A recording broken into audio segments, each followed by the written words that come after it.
It was Christmas on the island of Sodor. All the engines were working hard. Thomas and Toby were busy carrying people and parcels up and down the branch line. Everyone was happy. Only the coaches, Annie and Clarabelle, were complaining. "It's always the same before Christmas," they groaned. "We feel so full. We feel so full." "Oh, come on," said Thomas. "Where's your festive spirit? Christmas Day is almost here." By the side of the track was a little cottage with a familiar figure waving to them.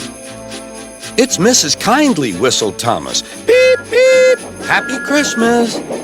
Thomas always felt better for seeing her. Christmas just wouldn't be Christmas without Mrs. Kyndley, he said to himself.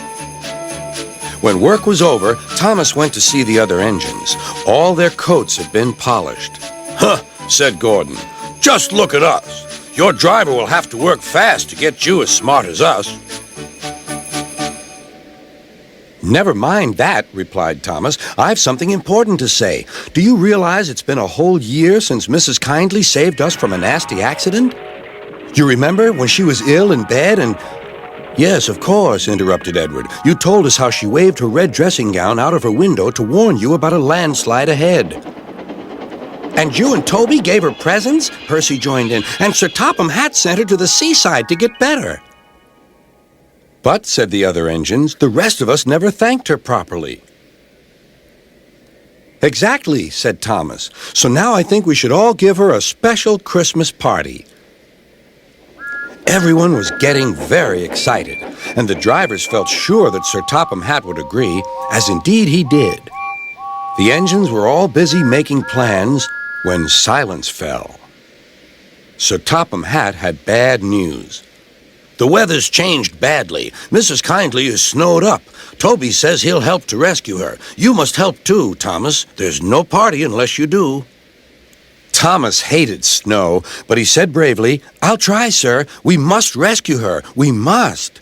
"There's a good engine. You and Toby will manage splendidly." Thomas charged the snowdrifts fiercely. Sometimes he swept them aside, sometimes they stuck fast, and the men had to loosen them.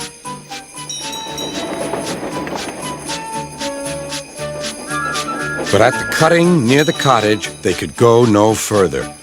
"Look at that!" exclaimed Thomas's fireman. "Beep, beep! Here we are!" An answering wave came from an upstairs window. Then they heard a familiar sound. "That's Terence, the tractor," said Thomas. "He's come to help too." Sure enough, Terence had a snowplow and was working hard to clear a patch to the railroad line and safety. At long last, the rescue was complete. Percy took the tired workmen home. Terence said goodbye to Mrs. Kyndley and promised to take care of her cottage as he watched them all set off. The engines made good time. No more snow had fallen, but the yard was dark. There was no one to be seen. Thomas's heart sank. Suddenly, all the lights went on. What a marvelous sight awaited Mrs. Kyndley. "Well done," said Sir Topham Hatt. "I'm really proud of you all." Mrs. Kyndley especially thanked the smaller engines. "Thomas and Toby are old friends," she said. "And now, Percy, you are my friend too."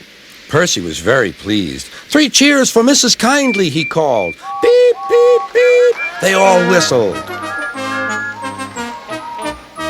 "We wish you a Merry Christmas, we wish you a Merry Christmas, we wish you a Merry Christmas and a Happy New Year."